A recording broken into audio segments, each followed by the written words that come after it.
Você sabia que entre 1531, que foi o seu início, até 1855, são estimados mais de 4 milhões de indivíduos trazidos da África para o Brasil? Não sabia? Pois é. A cultura africana tão milenar trouxe bases sólidas para a construção intelectual que temos em nosso país, quando esses indivíduos se espalharam de norte a sul, oriundos de regiões, línguas e culturas diferentes, trazendo uma contribuição inestimável no uso de remédios e tratamentos extraídos de nossa natureza, tão cheia de diversidade, ao lado da cultura indígena. E quais outras contribuições eles trouxeram? Ora, na linguagem, costumes, em nosso vestuário, na riqueza de seus ritmos e instrumentos musicais, ao nosso carnaval que exportamos para o mundo, em nossa religiosidade e também em nossa culinária. Apesar de todo o preconceito que muitas vezes faz com que professores não ensinem isso em nossas escolas, e até o ato de Rui Barbosa, de 1890, quando mandou queimar importantes documentos relativos à escravidão no país, nos fazendo perder informações importantes, a rica cultura de origem africana está em nosso dia a dia, sem que percebamos. Hoje falaremos da culinária, em especial daquela que dedicamos em nossas oferendas aos nossos orixás e guias na Umbanda. Antes de tudo, lembremos que nosso país é imenso e falaremos sobre muitas coisas regionais, no caso do sul do Brasil, que poderá não ser assim em seu estado, mas que servirá para mostrarmos o quanto a cultura africana se espalhou e criou suas raízes por toda parte. Vamos convidá-los a seguirem nessa viagem incrível. Diferentemente dos indígenas, cuja religiosidade muito se perdeu, os africanos souberam unir-se, adaptando-se às novas terras. Contudo, dependendo da região, haverá o maior ou menor número de indivíduos vindos de várias regiões da África, adaptando-se aos climas e produtos agrícolas locais.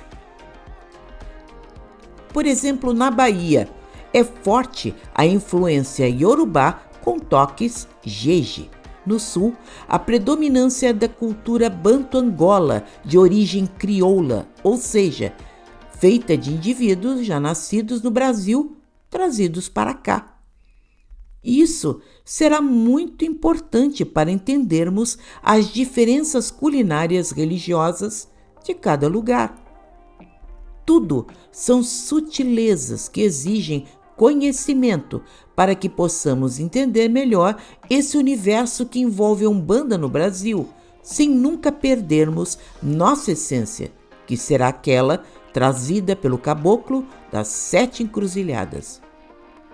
Vamos esclarecer melhor isso tudo, contando uma história real. Houve um preto velho de nome Pai José, entidade familiar de um dos dirigentes de nosso terreiro, que pedia, como oferenda, um pratinho de camarões fritos com farinha de mandioca. Questionado sobre a estranheza do prato em nossa região, descreveu que os camarões eram restos de rede de pesca desprezados pelos brancos de seu tempo, junto à farinha de mandioca que era produzida em seu engenho. Ou seja, um item hoje considerado sofisticado por alguns seria comida de pessoas escravizadas em tempos antigos. Essa capacidade de compreensão será exigida de nossos dirigentes e médiuns para que possam absorver os conteúdos de nossa Umbanda com menos julgamento e mais fundamento. A riqueza da culinária baiana é mundialmente conhecida e é essencialmente de origem africana, sendo muitas delas comidas de orixás. Mas, como já dissemos, não veio assim pronto da África. Houve readaptações necessárias. Os doces de origem portuguesa, como o quindim, feito com gemas, recebeu o coco de nossas terras e foi um modo de homenagear Oxum, oferecendo-lhes os ovos, um de seus elementos mais sagrados, na forma de um doce maravilhoso. Prestar atenção nos itens de um prato em uma oferenda e suas respectivas quantias, respeitando-se mitos e tradições, é o que será importante, já que neles é que veremos os itens compatíveis ou incompatíveis de um orixá, ou muitas vezes de um falangeiro seu, que vibra em sua energia na Umbanda. Assim, não poderemos dizer que um orixá gosta ou não disso ou daquilo. Não é tão simples assim, mas que sua energia encontra compatibilidade ou incompatibilidade com certos elementos do mundo físico. E as receitas? Há muitas, de lugar para lugar, mas devemos informar que há critérios a obedecer e que os cultos africanistas nos ensinam muito bem. Aquilo que chamaram de axé, contra-axé e hiperaxé. Coisa que todos, inclusive nós, umbandistas, deveríamos ficar alertas, como já nos advertia o escritor Mário César Barcelos em Os Orixás e o Segredo da Vida, de 1991. Na entrega aos orixás e guias na Umbanda, existe aquilo que os africanistas chamam de axé, uma troca magnética positiva, à semelhança de um remédio espiritual, proporcionando-nos saúde, bem-estar e todos os benefícios que uma oferenda bem feita poderá trazer, sendo que muitas vezes na Umbanda, com detalhes ditados pela entidade através da mediunidade de seu médium ou dirigente. Já quando falamos do contra-axé, entraremos no campo das energias incompatíveis, onde, em vez de benefícios, causaremos justamente o efeito contrário.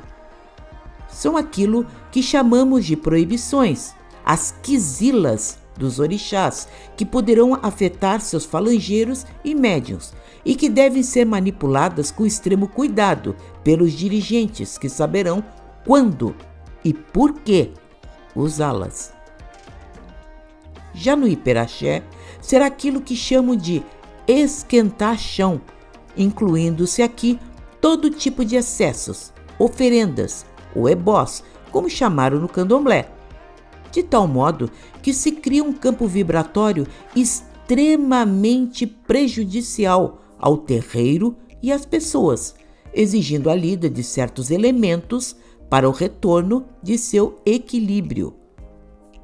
Podemos resumir do seguinte modo: as comidas de santo, as oferendas de Umbanda, não são apenas lindas receitas de alimentos que se aprende de qualquer lugar e achamos que poderemos sair fazendo à revelia. Cozinhar um alimento e oferecê-lo aos orixás e guias vai exigir a limpeza física para tocar nos ingredientes e prepará-los, através de banhos de ervas e limpeza espiritual, sempre sob a orientação dos guias-chefes, havendo o tempo necessário como médium para fazê-lo.